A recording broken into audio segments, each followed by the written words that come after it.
السلام عليكم ورحمة الله وبركاته. بسم الله الرحمن الرحيم. الحمد لله رب العالمين، والصلاة والسلام على سيدنا محمد وآله وصحبه أجمعين. أما بعد. ரசூலுல்லாஹி ஸல்லல்லாஹு அலைஹி வஸல்லம் அவர்களை பற்றிய தொடர் உரையின் 28வது பதிவு. நபி ஸல்லல்லாஹு அலைஹி வஸல்லம் அவர்கள் தன்னுடைய தீனுடைய நுபுவத்துடைய உயர்ந்த பணியை தொடர்ந்து செய்து கொண்டிருக்கிறார்கள். அது நாளுக்கு நாள் முன்னேறி கொண்டிருக்கிறது. தன்னுடன் ஒவ்வொரு நாளும் பலர் வந்து இணைந்து கொண்டிருக்கிறார்கள். ஏழைகள், பணக்காரர்கள், படித்தவர்கள், பாமரர்கள் என்று பலரும் தன்னுடைய உண்மையான தீனை விளங்கி அதன் பக்கம் ஒவ்வொரு நாளும் நெருங்கி வந்து சேர்ந்து கொண்டிருக்கிறார்கள். என்றாலும் மக்காவினுடைய இஸ்லாத்தினுடைய விரோதிகள், ரசூலுடைய விரோதிகளாக இருந்தவர்கள், அபூ ஜஹல் போன்றவர்கள் இந்த தீனையும் இந்த இஸ்லாத்தையும் வளர விடாமல் அழிப்பதில் அவர்களுடைய முயற்சிகளையும் நாளுக்கு நாள் பலப்படுத்தி கொண்டிருக்கிறார்கள். ஒவ்வொரு நாளும் அதற்காக வேண்டி பல புதிய திட்டங்களை போடுகிறார்கள்.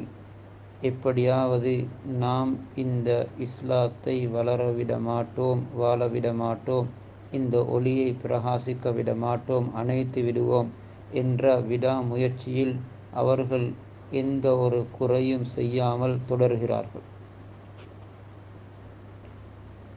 அவர்கள் எடுத்த முடிவுகளில் இறுதியான முடிவு இவர்களை நோவிப்பதை தவிர, இவர்களை துன்புறுத்தி கஷ்டப்படுத்தி அநியாயம் செய்து இவர்களை ஒன்றோ அவர்களுடைய மார்க்கத்தை விட்டுவிடுவதன் மீது அவர்கள் நிர்பந்தமாக வேண்டும், அல்லது அப்படியே அவர்கள் மரணித்துவிட வேண்டும் என்ற முடிவுக்கு வந்து வகையான நோவினைகளை ரசூலுல்லாஹி ஸல்லல்லாஹு அலைஹி வஸல்லம் அவர்களுக்கும் அவர்களுடன் இருந்த தோழர்களுக்கும் கொடுக்க ஆரம்பித்தார்.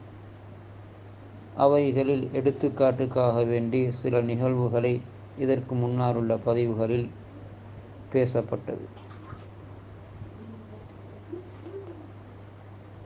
பகிரங்கமாக நபி ஸல்லல்லாஹு அலைஹி வஸல்லம் தீனுடைய உழைப்பை செய்வதற்கு, தான் ஒரு முஸ்லிம் என்பதை பகிரங்கமாக காட்டுவதை சஹாபாக்களுக்கு அந்த நிலைமையை வைத்து தடுத்து, இரகசியமாக உங்களுடைய விடயங்களை செய்து கொள்ளுங்கள் என்று வழிகாட்டினார்கள். புதிதாக தீனுக்குள் வரக்கூடியவர்களுக்கும் வந்தவர்களுக்கும் தீனை படித்து கொடுப்பதற்கு, தீனுடைய முதாக்கராக்கள் செய்வதற்குரிய முதல் மர்கஸாக ஹதரத் அர்கம் இப்னு அபில் அர்கம் அல் மஹ்சூமி ரலியல்லாஹு அன்ஹு அவர்களுடைய வீடு தெரிவு செய்யப்பட்டது. அது சஃபா மலையின் மீது அநியாயக்காரர்கள், விரோதிகளுடைய பார்வையை விட்டும் ஒதுங்கிய ஒரு இடத்தில் இருந்தது. நபி ஸல்லல்லாஹு அலைஹி வஸல்லம் அந்த வீட்டில் இருந்துதான் ஆரம்பத்தில் புதிதாக வரக்கூடியவர்களுக்கும் தன்னுடன் இருக்கக்கூடியவர்களுக்கும் தீனுடைய போதனைகளை செய்யக்கூடியவர்களாக இருந்தார்கள். தாலீமுடைய தீனுடைய தாலீம் அங்கே நடைபெறுகிறது, மறைமுகமாக, இரகசியமாக. என்றாலும் ரசூலுல்லாஹி ஸல்லல்லாஹு அலைஹி வஸல்லம் அவர்கள் பகிரங்கமாக தொழுவார்கள், அவர்களுடைய வணக்கங்களை செய்வார்கள். அவர்கள் பயப்படவில்லை அந்த எதிரிகளுக்கு. தன்னை ஏற்றுக்கொண்டவர்களுடைய நலனை கருதி அவர்களுக்கு இரகசியமாகவே வைத்து கொள்ளுமாறு வழிகாட்டி இருந்தார்கள்.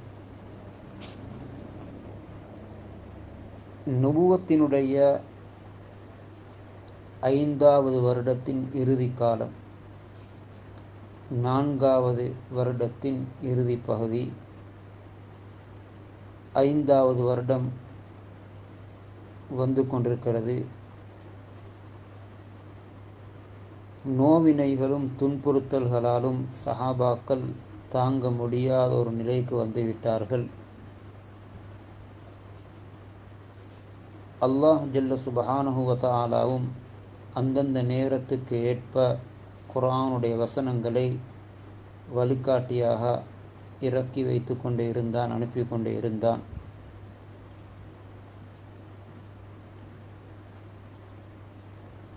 சில கட்டங்களில் அவர்களை உறுதிப்படுத்தியும், சில கட்டங்களில் அவர்களுக்கு ஆறுதல் சொல்லியும், சில கட்டங்களில் அவர்கள் சந்திக்கக்கூடிய அந்த நிகழ்வுகள் எல்லாம் இது வளரப்போகிறது, இந்த தீன் உயரப்போகிறது என்பதற்குரிய அடையாளமாக முன்னால் நடந்த நிகழ்வுகளை சைக்கிணையாக குர்ஆனில் கூறியும் இப்படி அல்லாஹு தஆலா வழிகாட்டி கொண்டே இருந்தார்.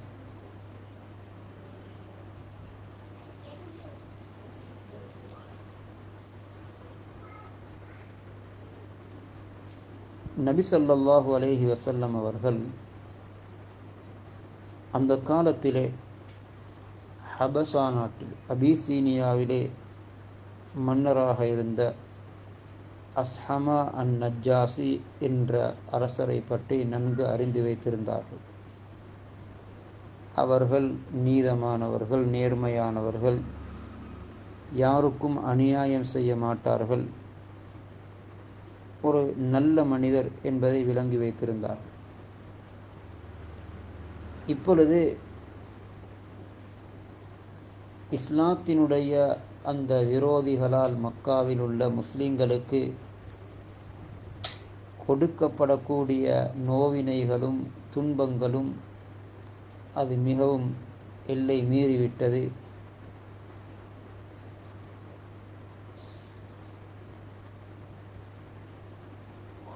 ரசூலுல்லாஹி ஸல்லல்லாஹு அலைஹி வஸல்லம்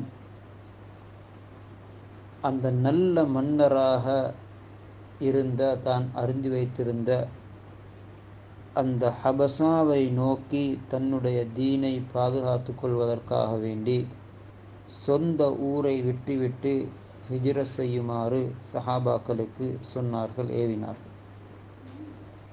ஆனாலும் இது ஒரு புதிய விடயம். இன்னும் ஒரு நாட்டுக்கு போக வேண்டும், தன்னுடைய சொந்த ஊரை சொந்த நாட்டை விட்டுவிட்டு போக வேண்டும் என்றாலும் ஹிஜ்ரி அல்ல, நபித்துவம் கிடைத்து 5வது வருடம் இது மக்காவுடைய வாழ்க்கை. ரஜப் மாதத்திலே முதலாவது படையினர்கள், முதலாவது கூட்டம் ஹபஸாவை நோக்கி ஹிஜ்ரத் செய்வதற்கு ஆரம்பிக்கிறார்கள். அதில் 12 ஆண்களும் 4 பெண்களும் இருந்தார்கள். அவர்களுக்கு தலைவராக ஹதரத் உஸ்மான் இப்னு அஃபான் ரலியல்லாஹு அன்ஹு அவர்கள் இருந்தார்கள். அவர்களுடன் எங்களுடைய ஹபீப் முஹம்மது ஸல்லல்லாஹு அலைஹி வஸல்லம் அவர்களுடைய அன்பு மகள் ருக்கையா ரலியல்லாஹு அன்ஹா, ஹதரத் உஸ்மான் ரலியல்லாஹு அன்ஹு அவர்களுடைய மனைவி, கணவன் மனைவியாக அவர்கள் இருவரும் அந்த கூட்டத்திலே இருந்தார்கள். முதலாவது அல்லாஹ்வுடைய தீனுக்காக வேண்டி, தன்னுடைய மார்க்கத்தை தீனை பாதுகாப்பதற்காக வேண்டி சொந்த நாட்டை விட்டும் இன்னும் ஒரு நாட்டுக்கு ஹிஜ்ரத் செய்து போகக்கூடியவர்களில் இவர்களும் இருந்தார்கள்.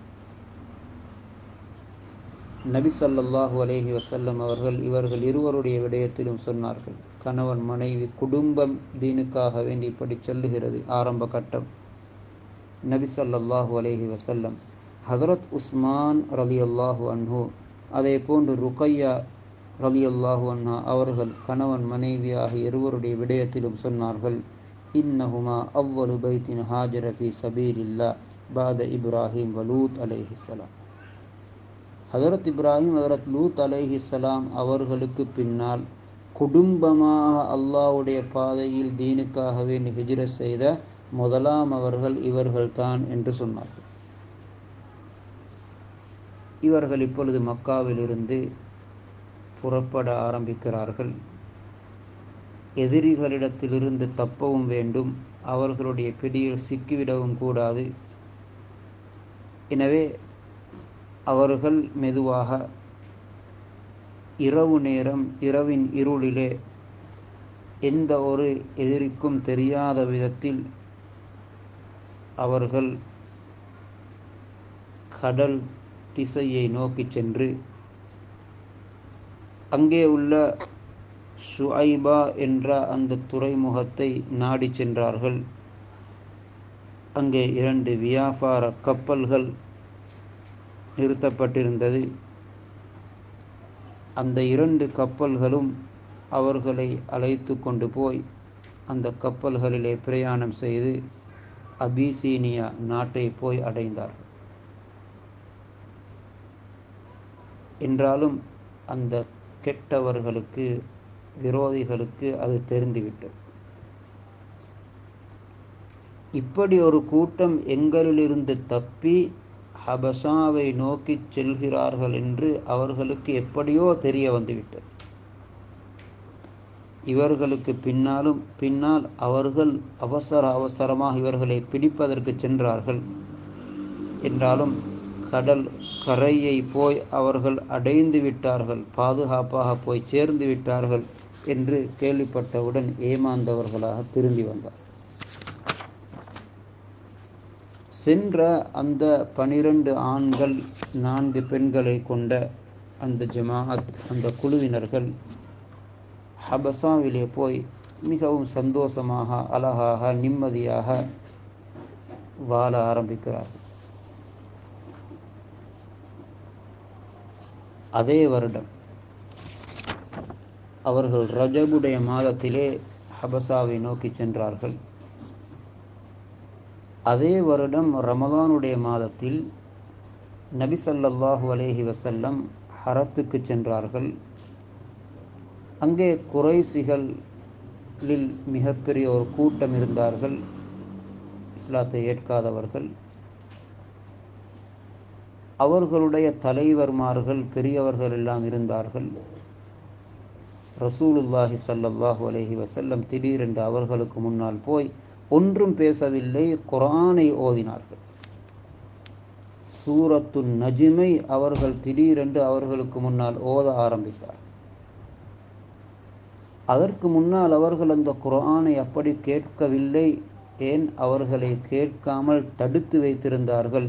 எப்பொழுதும் அவர்கள் அந்த இஸ்லாத்தினுடைய எதிரிகள் எல்லோருக்கும் சொல்லி கொண்டிருப்பார்கள், லா தஸ்மஉ லிஹாதல் குர்ஆனி வல்கு ஃபீஹி லஅல்லகும் தக்லிபூன். இந்த குர்ஆனை மட்டும் காதால் கேட்டுவிட வேண்டாம், அது சூனியம். அந்த நேரத்தில் நீங்கள் வேறு ஏதாவது வீணான விடயங்களை ஏற்படுத்தி நீங்கள் மிகைத்து விட வேண்டும், அவர்களுக்கு ஓதவிடக்கூடாது என்றுதான் போதித்து கொண்டிருந்தார். திடீரென்று அவர்கள் எல்லோரும் இருக்கும் இடத்தில் போய் நபி ஸல்லல்லாஹு அலைஹி வஸல்லம் அழகாக அந்த குர்ஆனை ஓதிய பொழுது, குர்ஆன் அது மிகவும் பரிசுத்தமானது. குர்ஆனுடைய ஒவ்வொரு வசனங்களும் அது மிகவும் மனிதனுடைய உள்ளத்தை அப்படியே ஒரு உள்ளத்திலே பெரும் மாற்றத்தை ஏற்படுத்தக்கூடிய, கல்லு நெஞ்சையும் கரைக்கக்கூடியது குர்ஆன். அந்த குர்ஆனுடைய வசனங்களை அவர்கள் அரபு பாஷையும் தெரிந்தவர்களாக இருந்ததினால் குர்ஆனுடைய அந்த வசனங்களை நபி ஸல்லல்லாஹு அலைஹி வஸல்லம் ஓதும் பொழுதெல்லாம் அவர்களுக்கு அப்பொழுதுதான் அவர்கள் நிர்பந்தமாக காதால் கேட்கிறார்கள். அந்த வசனங்கள் அவர்களை அப்படியே மயங்க வைத்துவிட்டது. மயக்கத்திலே அதனுடைய அழகையும் அதனுடைய இன்பத்தையும் ரசித்து கொண்டிருக்கிறார்கள். அதிலே இறுதி வசனம் வருகிறது, ஃபஸ்ஜுது லில்லாஹி வஅபுது, அல்லாஹ்வுக்காக வேண்டி சுஜூது செய்யுங்கள், அவனை வணங்குங்கள் என்ற வசனம் வந்த பொழுது நபி ஸல்லல்லாஹு அலைஹி வஸல்லம் சுஜூது செய்தார்கள். இருந்த அந்த குஃபார்கள் எல்லாம் தன்னை அறியாமல் அப்படியே சுஜூது செய்துவிட்டார். செய்ய வேண்டும் என்று செய்யவில்லை, அவர்களுக்கு அந்த நிலையிலே குர்ஆனை அப்படியே கேட்டுக்கொண்டே இருந்தார்கள். அதில் அவர்கள் ஒரு மயங்கி இருந்தார்கள், அந்த இன்பத்தை ரசித்து கொண்டிருந்தார்கள். சுஜூது செய்த பொழுது எல்லோருமாக சேர்ந்து சுஜூது செய்து விட்டார்கள். பிறகு அவர்களுக்கு தெரிய வந்த பொழுது, ஓஹோ நாங்களும் சுஜூது செய்து விட்டோம் என்று தெரிய வந்த பொழுது கடும் கை சேதமும் கவலையும் ஏற்பட்டது. வெளியிலே இருந்த எதிரிகள், இஸ்லாத்துக்கு எதிர்த்து கொண்டிருந்தவர்கள் இந்த செய்தியை கேள்விப்பட்டவுடன் இந்த சுஜூது செய்தவர்களை எதிர்த்து பல விடயங்களை பேச ஆரம்பித்தார்கள். அதற்கு அவர்கள் சில பொய்யான காரணங்களை எல்லாம் சொல்லி சமாளித்து கொண்டார்கள். எப்படியோ இது அவர்களை அறியாமல் நடந்த சுஜூது. இப்படி ஒரு நிகழ்வு நடந்தது ரமலானுடைய மாதத்தில். ஹபசாவுக்கு ஹிஜ்ரத் செய்து போன அதே வருடம் ரமலானுடைய மாதத்தில். ஆனால் ஹபசாவுக்கு ஹிஜ்ரத் செய்து போன அந்த குழுவினருக்கு இந்த செய்தி எப்படி கிடைத்தது என்றால் பிழையாக கிடைத்தது. மக்காவிலே உள்ள எதிரிகள் குஃபாறுகள் எல்லாம் ரசூலை ஏற்றுக்கொண்டு விட்டார்கள் என்ற ஒரு தவறான அடிப்படையில் இந்த செய்தி போனது. அவர்கள் அங்கிருந்து மக்காவை நோக்கி திரும்பி வந்தார்கள். வந்தவுடன் தான் வந்து மக்காவில் நெருங்கும் பொழுது கேள்விப்படுகிறார்கள் இது பொய்யான செய்தி. இந்த நிகழ்வுக்கு பின்னால் அவர்கள் இன்னும் அநியாயங்களையும் துன்புறுத்தல்களையும் அதிகரித்து விட்டார்கள். கேள்விப்பட்டவுடன் அதிகமானவர்கள் திரும்பவும் ஹபசாவுக்கு சென்றார்கள். அதில் ஒரு சிலர் மக்காவுக்குள் மறைமுகமாக நுழைந்தார்கள். ஆனால் இந்த நிகழ்வுக்கு பின்னால் அவர்களுடைய இந்த துன்புறுத்தல்கள் இன்னும் கடினமாகியது. நபி ஸல்லல்லாஹு அலைஹி வஸல்லம் அவர்கள் திரும்பவும் மக்காவிலே இருந்தவர்களுக்கு பொதுவாக சொன்னார்கள், கட்டாயப்படுத்தவில்லை. முடியுமானவர்கள் இங்கிருந்து ஹபசாவை நோக்கி சென்று விடுங்கள். அந்த அளவுக்கு கடும் கஷ்டங்களையும் துன்புறுத்தல்களையும் நோவினைகளையும் செய்தார்கள்.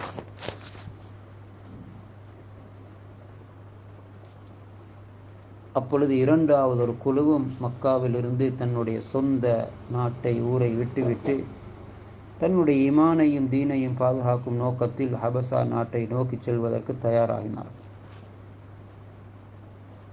அப்படி இரண்டாவது தடவையாக ஹிஜ்ரத் செய்தவர்களில் 83 ஆண்கள், ஒரு கருத்தின்படி அம்மார் ரலியல்லாஹு அன்ஹு அதில் இருக்கவில்லை, அப்படி இருந்தால் 82 ஆண்கள், அதே போன்று 18 அல்லது 19 பெண்களாக இணைந்து அடுத்த குழுவினர்கள் மக்காவிலிருந்து ஹபசாவை நோக்கி ஹிஜ்ரத் செய்தார்கள். ஆனால் இந்த செய்தி அந்த எதிரிகளுக்கு கேள்விப்பட்டவுடன் இவர்களை செல்ல விடாமல் தடுப்பதற்குரிய பல வகையான முயற்சிகளை மேற்கொண்டார்கள். ஆனால் ஒன்றும் கைகூடவில்லை. அவர்களுடைய எல்லா முயற்சிகளும் பாழாகியது, வெற்றி அளிக்கவில்லை. இந்த இரண்டாவது கூட்டத்தினர்களும் ஹபசாவுக்கு போய் சேர்ந்து விட்டார்கள் ஹிஜ்ரத் செய்து. இந்த குஃபார்களுக்கு, எதிரிகளுக்கு, அவர்கள் இங்கிருந்து போய் நிம்மதியாக அங்கே வாழுவதும் விருப்பமில்லை. எங்களுடைய மார்க்கத்தில் இருந்து விட்டு அதனை விட்டுவிட்டு ரசூலை ஏற்றுக்கொண்டு வாழ்ந்தவர்களை மக்காவில் வைத்து கொண்டே துன்புறுத்துவோம், நோவினை செய்வோம் என்று முடிவெடுத்து அப்படி செய்து கொண்டிருக்கும் பொழுது இப்படி இவர்கள் போய் இன்னும் ஒரு பகுதியில் நிம்மதியாக வாழுவதையும் அவர்கள் விரும்பவில்லை. இப்பொழுது அவர்கள் அடுத்த கட்ட நடவடிக்கையாக முடிவெடுக்கிறார்கள். எங்களிலுள்ள சில முக்கியமானவர்கள் ஹபசா நாட்டுக்கு போக வேண்டும். அங்கே இருந்த மன்னர் ஒரு நல்லவர். அவர் கிறிஸ்திய மதத்தைச் சேர்ந்தவராக இருந்தார், நஜ்ஜாசி. ஆனாலும் நேர்மையானவர், நீதமானவர், அநியாயம் செய்யவும் மாட்டார், அநியாயத்துக்கு இடம் அளிக்காதவர். எனவே அவருடைய ஆட்சி நடைபெறக்கூடிய அந்த பகுதிக்கு போய் தான் இந்த முஸ்லிம்கள் நிம்மதியாக வாழ்ந்து கொண்டிருக்கிறார்கள். இந்த எதிரிகள் முடிவெடுக்கிறார்கள், நஜ்ஜாசியுடைய தலையை போய் கழுவ வேண்டும். அவரிடம் போய் இவர்களை பற்றி தப்பபிப்பிராயங்களை ஏற்படுத்தி வெறுப்பை உண்டாக்கி அங்கிருந்து திரும்பவும் அவர்கள் மக்காவுக்கே விரட்டப்பட வேண்டும். அதற்கு என்ன முயற்சி செய்யலாம் என்று அவர்கள் ஆராய்ந்து முடிவெடுத்தார்கள். 2 நன்கு படித்த, நல்ல தெளிவான, மிகவும் அறிவு ஞானமுள்ள அப்படிப்பட்ட இருவரான அம்ர் இப்னுல் ஆஸ், அப்துல்லாஹ் இப்னு அபி ரபியா,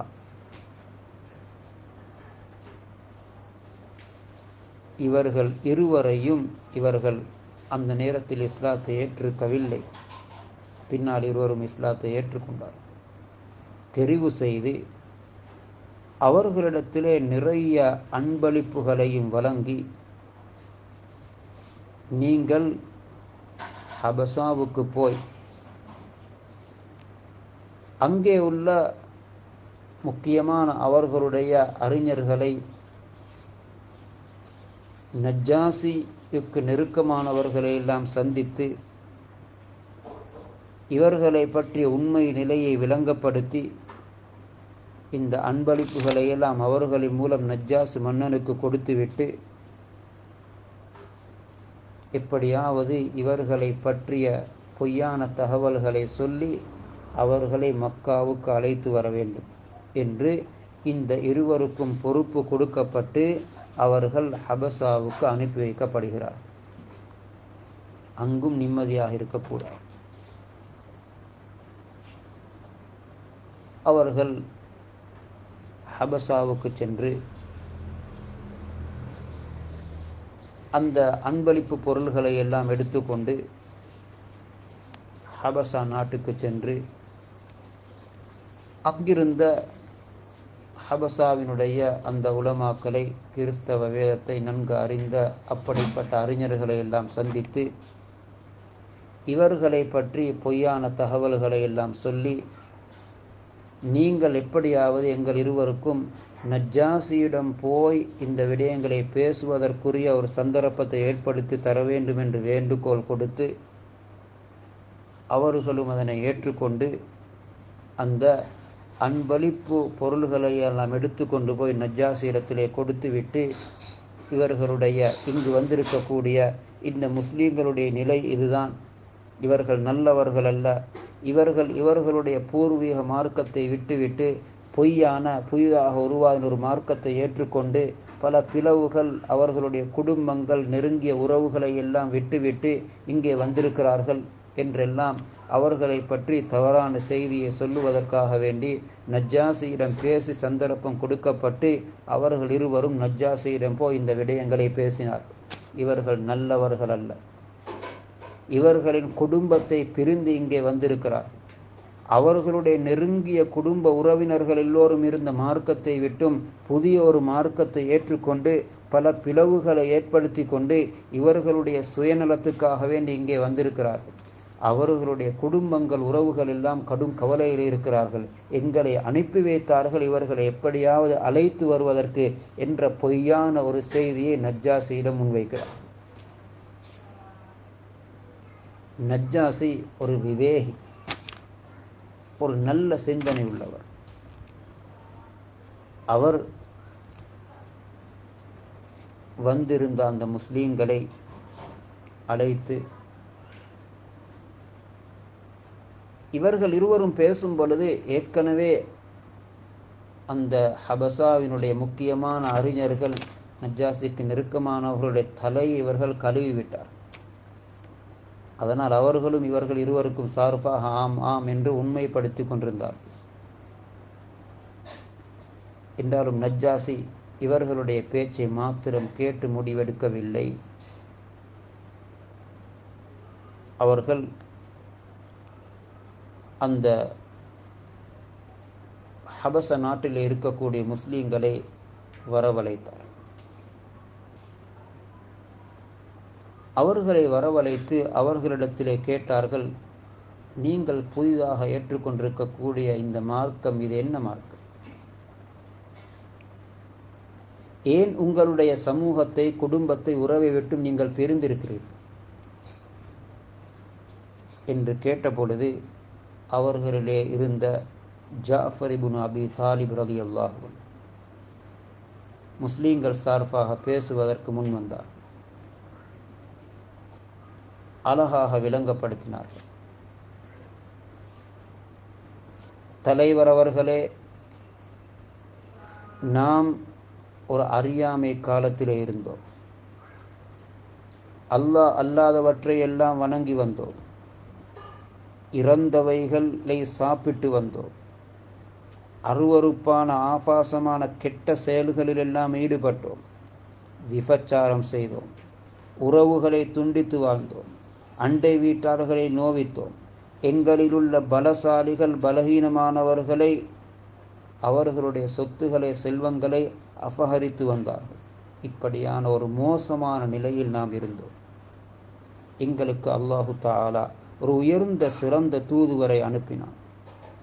அவருடைய பரம்பரை தொடர் எங்களுக்கு தெரியும், அவருடைய உண்மை நிலை எங்களுக்கு தெரியும், அவரின் அமானிதம் பேணும் தன்மை எங்களுக்கு தெரியும், அவருடைய பேணுதல் பத்தினித்தனத்தை நாம் அறிவோம்.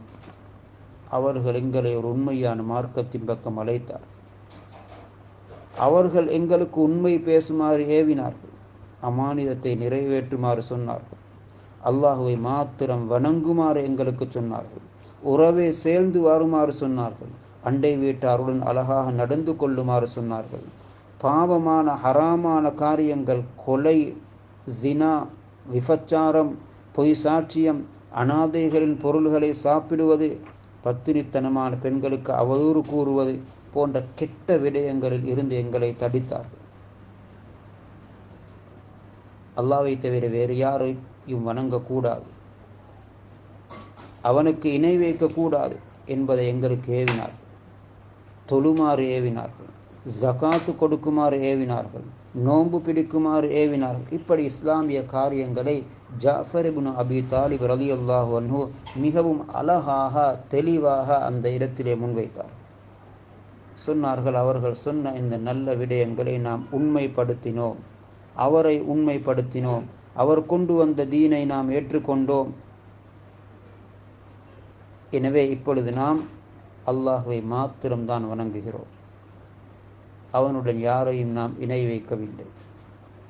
அவர்கள் ஹராம் என்று சொன்ன கெட்ட விடயங்களை நாம் ஹராமாக ஆக்கி தவிர்ந்து கொண்டோம், எதை ஹலால் என்று சொன்னார்களோ அதனை எடுத்துக்கொண்டோம். எனவே இப்படி ஒரு சிறந்தவர்களாக நாம் ஆகிய பொழுது இவர்களுக்கு அது பிடிக்கவில்லை.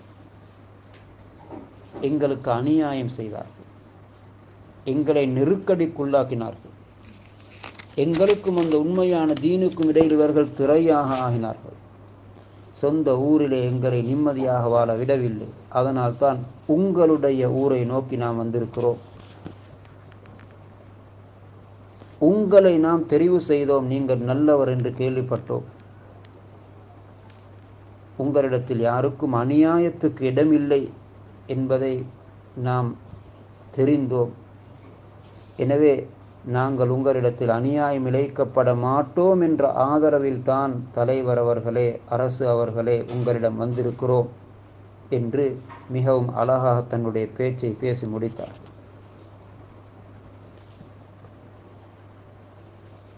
நஜ்ஜாசி தொடர்ந்தும் நிறைய அவரிடத்திலே பேசினார்கள். சுருக்கமாக சொன்னால், நஜ்ஜாசி இதை கேட்டுவிட்டு அவரிடம் கேட்டார்கள், அல்லாஹ்விடத்திலிருந்து உங்களுக்கு வந்த ஏதாவது உங்களிடத்தில் இருக்கிறதா ஓதி காட்டுவதற்கு? ஜாஃபர் ரலியல்லாஹு அன்ஹு ஆம் என்று சொல்லிவிட்டு சூரத்துல் மரியமை ஆரம்பித்து மிகவும் அழகாக ஓத ஆரம்பித்தார்கள்.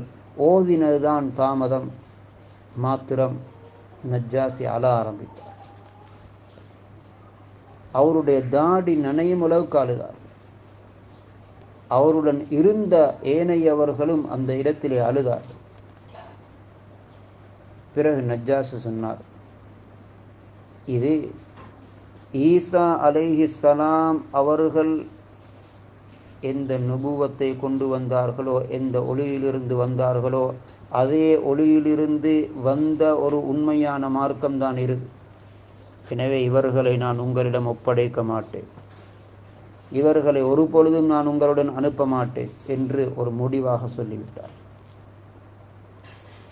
அவ்விருவரும் கடும் தோல்வி அடைந்து கேவலப்பட்டு தன்னுடைய நோக்கம் நிறைவேறாத அந்த ஒரு சந்தர்ப்பம் வந்த பொழுது இருவருக்கும் பெரும் ஆத்திரம். வெளியிலே வந்து சொன்னார்கள். அம்ர் இப்னுல் ஆஸ் ரலியல்லாஹு அன்ஹு அந்த நேரத்தில் அப்துல்லா இப்னு ரபியாவை பார்த்து, நான் இவர்களை விடமாட்டேன், பாருங்கள், நாளைக்கு நான் ஒரு செய்தியை கொண்டு வந்து நஜ்ஜாசியிடம் சொல்லுவேன், அவர் இவர்களை வெறுத்து அடியோடு இல்லாமலாக்கி அனுப்பிவிடுவார். அப்துல்லாஹிபின் ரபியா சொன்னார், அப்படி செய்ய வேண்டாம், என்ன இருந்தாலும் இவர்கள் எங்களுடைய குடும்பங்கள், எங்களுக்கு மாத்தமாக இருந்தார். ஆனாலும் அம்ரு தன்னுடைய கருத்து மீது உறுதியாக இருந்தார். நாளைக்கு நான் இவர்களை இங்கிருந்து விரட்டிவிடக்கூடிய ஒரு செய்தியை நஜ்ஜாசியிடம் சொல்லுவேன். அடுத்த நாள் இவர் தனிப்பட்ட முறையில் நஜ்ஜாசியிடம் வந்து சொல்லுகிறார், அரசர் அவர்களே, ஈசபுன் மரியமுடைய விடயத்தில் இவர்கள் மோசமாக பேசுகிறார்கள். நஜ்ஜாசி இஞ்சில் வேதத்தை தன்னிடத்திலே வைத்திருந்தார். அவர் ஒரு ஈசாயாக இருந்தார். உடனே நஜ்ஜாசி அவர்களை திரும்பவும் வரவழைத்து கேட்டார்கள், ஈசா அலைஹிஸ்ஸலாம் அவர்களுடைய விடயத்தில் நீங்கள் என்ன சொல்லுகிறீர்கள்? அவர்கள் சொன்னார்கள், எல்லோரையும் திரும்பவும் அழைத்தவுடன் முஸ்லீம்கள் பயந்து விட்டார்கள். இன்று 2வது நாளாக என்ன நடக்கப் போகிறதோ. என்ன இருந்தாலும் அவர்கள் தன்னுடைய உண்மையான மார்க்கத்தின் மீதே உறுதியாக இருந்தார்கள். அவர்களிடத்திலே சென்ற பொழுது, ஈசா அலைஹிஸ்ஸலாம் அவர்களுடைய விடயத்தில் நீங்கள் என்ன சொல்லுகிறீர்கள்? அவர்கள் சொன்னார்கள், எங்களுடைய நபி ஸல்லல்லாஹு அலைஹி வஸல்லம் சொன்ன அந்த உண்மையை நாம் சொல்லுகிறோம். அவர்கள் அல்லாஹுடைய அடியாரும் அவனுடைய தூதரும், அவனுடைய ரூஹ் தன்னுடைய ஒரு வார்த்தையை மரியம் அலைஹிஸ்ஸலாம் அவர்களிலே ஊதினான். அந்த பரிசுத்தமான, தவறு செய்யாத, விபச்சாரம் செய்யாத, மிகவும் பத்தினித்தனமான பெண்ணாகிய மரியமுக்கு அல்லாஹ் போட்ட ஒரு வார்த்தையிலிருந்து உருவாகியவர் தான் ஹதரத் ஈசா அலைஹிஸ்ஸலாம் என்ற அந்த உண்மையான செய்தியை சொன்ன பொழுது, நஜ்ஜாசி பூமியில் உள்ள ஒரு குச்சியை எடுத்து அதனை அவர்களுக்கு முன்னால் காட்டி, இவர்கள் சொன்னது இந்த குச்சியினுடைய அளவை விட ஹதரத் ஈசா அலைஹிஸ்ஸலாம் அவர்கள் என்ன சொன்னார்களோ அதை விட ஒரு சொட்டும் தாண்டவில்லை, இந்த அளவை தான் ஈசா அலைஹிஸ்ஸலாம் சொன்னார்கள் என்று பூமியிலிருந்து ஒரு குச்சியை எடுத்து காட்டினார். இதே மாதிரிதான் ஈசா அலைஹிஸ்ஸலாமும் சொன்னாங்க, எந்த வித்தியாசமும் இல்லை. பிறகு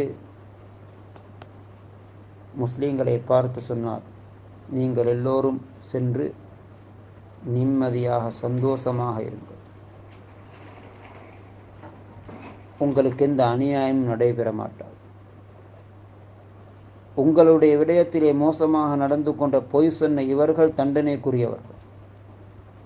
எனக்கு இவர்கள் வந்து தந்திருக்கக்கூடிய இந்த நன்கொடைகள் அல்ல, அன்பளிப்புகள் அல்ல, ஒரு பெரிய ஒரு மலையையே தங்கமாக ஆக்கி அன்பளிப்பாக தந்தாலும் நான் உங்களில் யாருக்கும் எந்த நோவினையும் செய்ய மாட்டேன், அதற்கு இடம் கொடுக்க மாட்டேன் என்று சொல்லி அவர்களை அனுப்பினார். பிறகு தனக்கு கீழால் உள்ளவர்களிடம் சொன்னார்கள், இந்த அன்பளிப்புகளை அவர்களிடமே திருப்பி கொடுங்கள், இதில் எனக்கு எந்த தேவையும் கிடையாது. எனக்கு அல்லாஹ் ஆட்சியை திருப்பி தருவதற்கு என்னிடம் லஞ்சம் வாங்கவில்லை. எனவே நானும் அல்லாஹ்வுடைய விடயத்தில், தீனுடைய விடயத்தில் இருக்கக்கூடிய இந்த மக்களுக்கு எதிராக லஞ்சம் வாங்க மாட்டேன் என்று சொல்லி அவர்களை விரட்டிவிட்டார்கள். இதுதான் அந்த ஆரம்ப கட்டத்தில் நடந்த நிகழ்வு.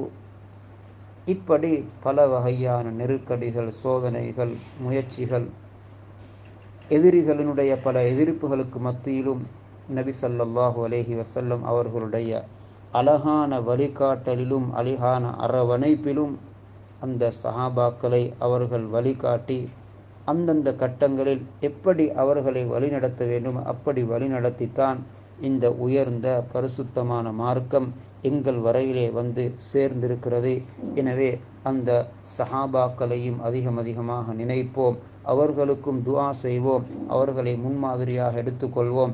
அப்படிப்பட்ட முன்மாதிரியான ஒரு சமூகத்தை உருவாக்கி தந்த எங்களுக்கு இந்த உயர்ந்த தீன் கிடைப்பதற்கு தன்னுடைய இரவையும் பகலையும் தன்னுடைய எல்லா வசதி வாய்ப்புகளையும் தன்னுடைய உடம்புடைய ராகத்தையும் அர்ப்பணித்த எங்களுடைய ஹபீப் முஹம்மது ஸல்லல்லாஹு அலைஹி வஸல்லம் அவர்களின் மீது அதிகமாக ஸலவாத்து சொல்லுவோம். அன்னாரை நினைத்து உள்ளத்தால் நேசிப்போம், அன்பு வைப்போம். ஸல்லல்லாஹு அலா முஹம்மத் ஸல்லல்லாஹு அலைஹி வஸல்லம். வ ஆகிரு தஅவானா அனில் ஹம்துலில்லாஹி ரப்பில் ஆலமீன். அஸ்ஸலாமு அலைக்கும் வரஹ்மத்துல்லாஹி வபரகாத்துஹு.